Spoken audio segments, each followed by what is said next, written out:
우리 국민들이 단합이 잘 될 때가 있었습니다. 이게 언제냐? 힘 없을 때. 우리 민족은 힘이 없으면 하나로 뭉칩니다. 힘이 없을 때. 누구 도움을 받고 서로를 위하고 이렇게 뭉치는데 힘을 조금 가지고 나면은 전부 다 분리가 됩니다. 그 왜 분리가 되느냐? 내가 힘을 갖고 나면 전부 다 내 법을 펼치기 위해 가지고 내 주장이 강해집니다. 힘이 없을 때는 뭉치는데 왜? 서로가 도움이 되기 때문에. 조금 기본 힘을 갖고 나면 좀 더 흩어진단 말이죠. 왜?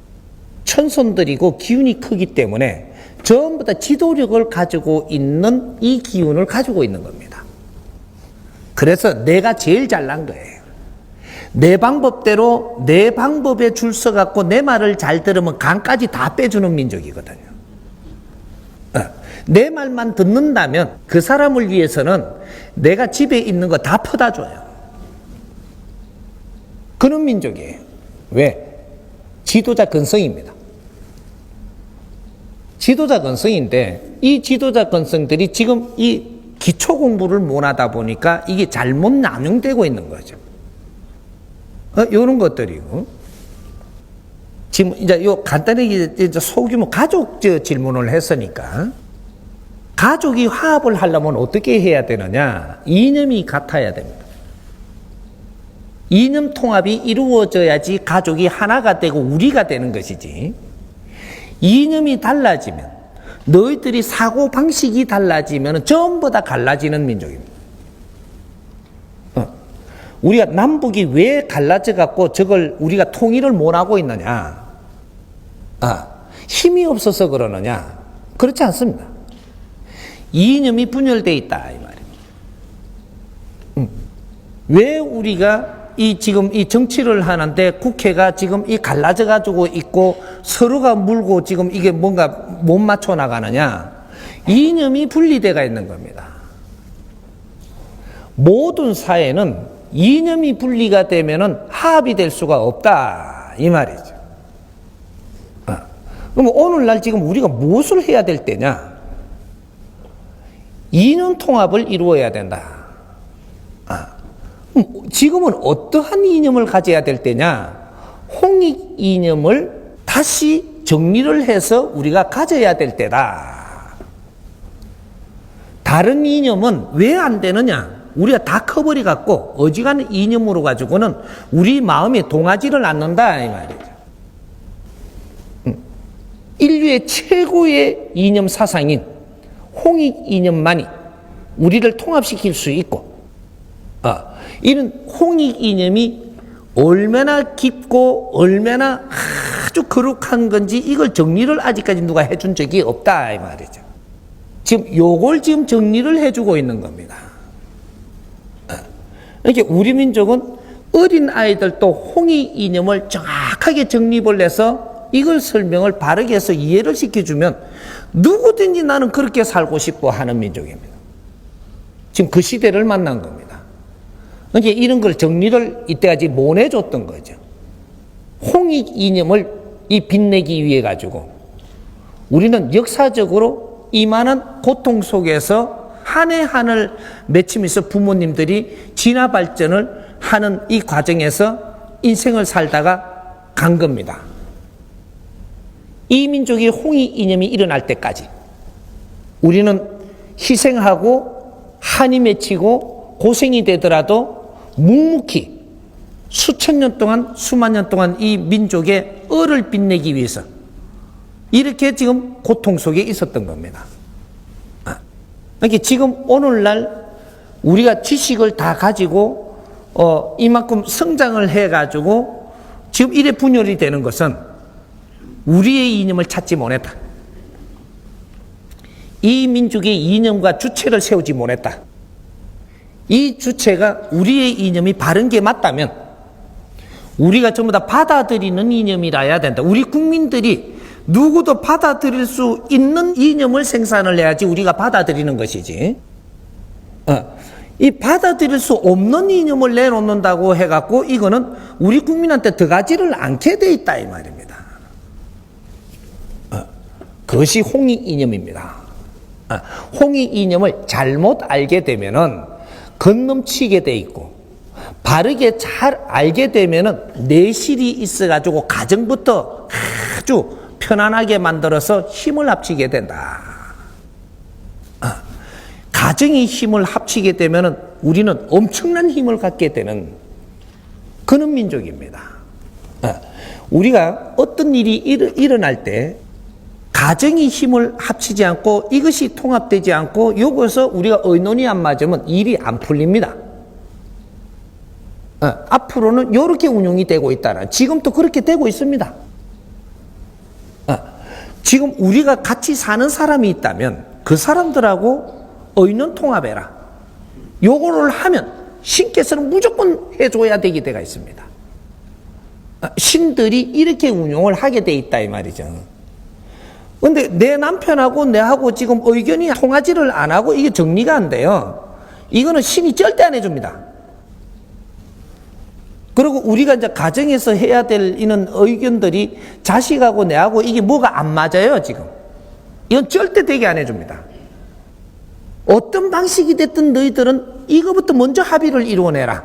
네가 양보를 하든 서로가 이렇게 양보를 얻어내든 너희들부터 통합해라 이 말이죠. 이러면 이 일은 무조건 되게 해줘야만 되는 의무를 갖게 돼 갖고 있는 게 신들이 지금 작업하는 겁니다. 이런 것들이지 빈다고 해주는 것도 아니고, 이제는 인본 시대, 정법 시대가 됐다라는 것은 바른 법으로 너희들이 살아야만 이 자연의 힘을 쓸 수 있게 돼가 있는 이런 걸 이야기하는 겁니다. 이게 후천계백 시대라고 이야기하는 거예요. 사도는 이제부터 전부 다 걷는다. 정법이 도래한다라는 정법 시대를 이야기하는 겁니다. 이게 이제 홍익 인간들이 탄생할 때는 정법을 갖고 세상에 비추어 나가는 이런 시대를 지금 맞이하기 때문이에요. 그래서 신법도 바뀌고 이 모든 천지대자연의 기운이 다 바뀌는, 그래서 우리가 2012년도에 이 모든 이 지구가 멸망한다고까지 지구 종말론까지 나왔던 겁니다. 선천시대의 악법, 선천시대의 사도, 이걸 전부 다 정리하는 것을 이야기했던 겁니다. 이걸 영적으로 가르쳐 줬더니 이걸 푸는 사람들이 근기가 갖춘 기 그거밖에 안 되니까 지구 종말로 갖다 풀어갔던 겁니다. 2012년도는 지났습니다. 지구 종말 했나요? 끄떡도 없습니다. 에? 미래를 열기 위해 갖고 선천에서 우리가 그만큼 고생을 하고 한이 맺히도록 조상님들이 이렇게 열심히 살아가지고 후천계백을 열지도 못하고 지구 종말 안 한다? 그런 법은 절대 존재하지 않습니다. 미래를 살기 위해서 우리는 과거를 사는 거예요. 과거에 열심히 우리가 고통 속에 노력을 했다면 미래는 즐거운 세상이 돼줘야 되는 겁니다. 이게 후천계백 시대라고 하는 거예요. 이게 앞으로 정법 시대의 서막이 열리는 2013년도.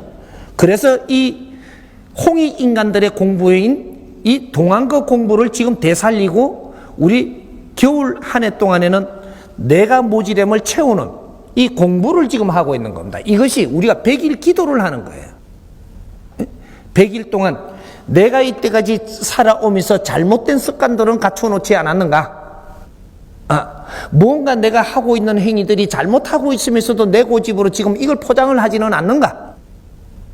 내가 자식들한테 자식을 위해서 산다 하면서 내가 내 논리로 해가지고 자식을 끌고 가고 있지는 않는가? 진짜로 자식의 뒷바라지를 하고 있는 것인가? 내 방법대로 안 된다고 네가 짜증을 내고 있는 것인가? 뭔가 우리 친구들, 지인들한테 내 방법을 논하는데 그 사람들이 안 믿어준다고 해서 거기에다가 썩내고 내가 미워하지는 않는가?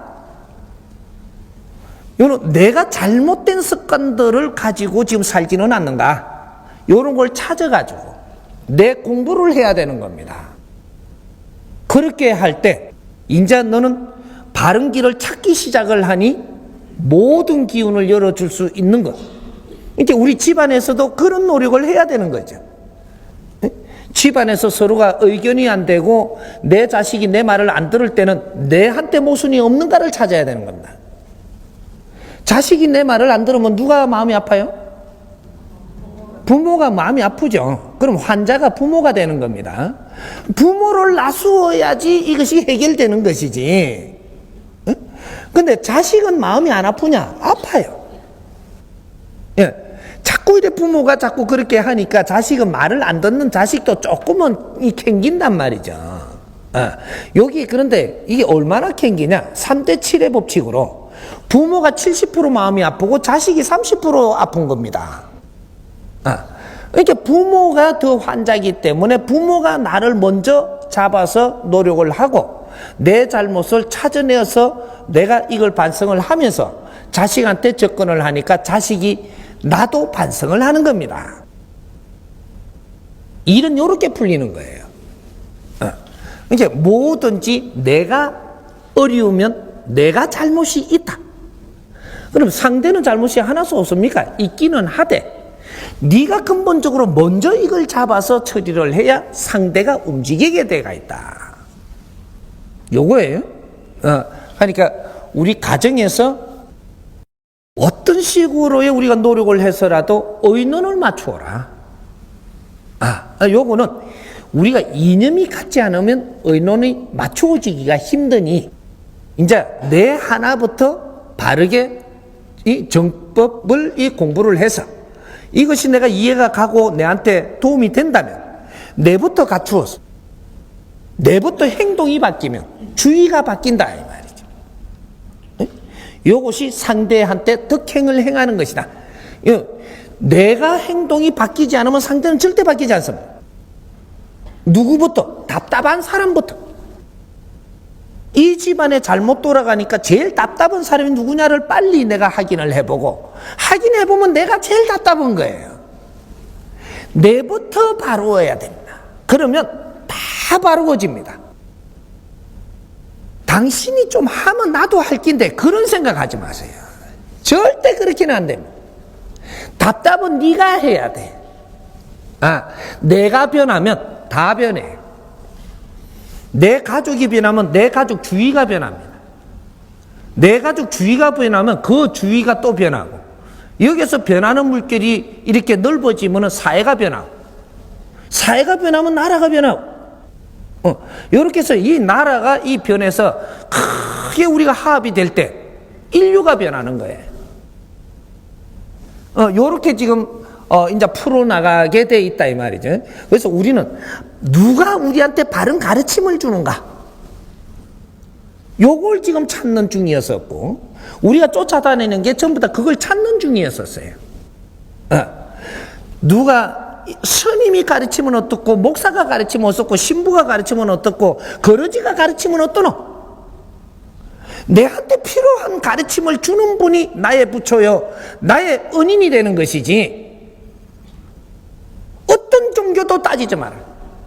누가 가르치니까 누구보다 낫고 모질하든가 내한테 도움되는 일을 찾아라. 어떤 조직에 힘으로 잣대를 대지 말고 거러지가 나와서 내한테 가르침을 바로 주거든 그 사람이 나를 도울 사람이니 그 힘은 그 사람한테 있다 이 말이에요.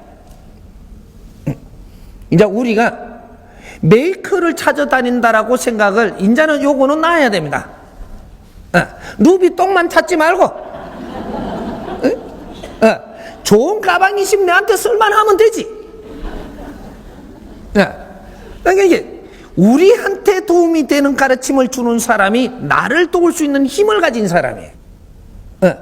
내한테 이해되게 가르치는 사람. 이는 스승을 우리는 기다리고 있었던 겁니다. 이 사람이 아무리 떠들어댔기도 내가 이해가 안 되면 나를 따를 수 없는 거예요. 그래서 우리가 가정을 되살리는 것이 얼마나 중요한가. 정확한 방법으로 살려야만 가정이 사는 것이지 이것이 조금만 핀트가 나도 이 가정은 두 분 다시 못 살리는 이런 사회가 지금 되고 있습니다. 그래서 정법으로 전부 다 가정을 되살리는 법도 앞으로 계속 공부를 할 거니까 이제는 서로가 화합 시대다. 화합을 해서 우리 가정을 살리면 이것이 사회하고 융합이 될 것이고 사회하고 우리가 융합이 되는 힘을 갖게 되면 통섭이 일어날 것이고 이렇게 해서 우리 기운이 인류 만방에 퍼질 것이니까 이렇게 이해를 하면 돼요.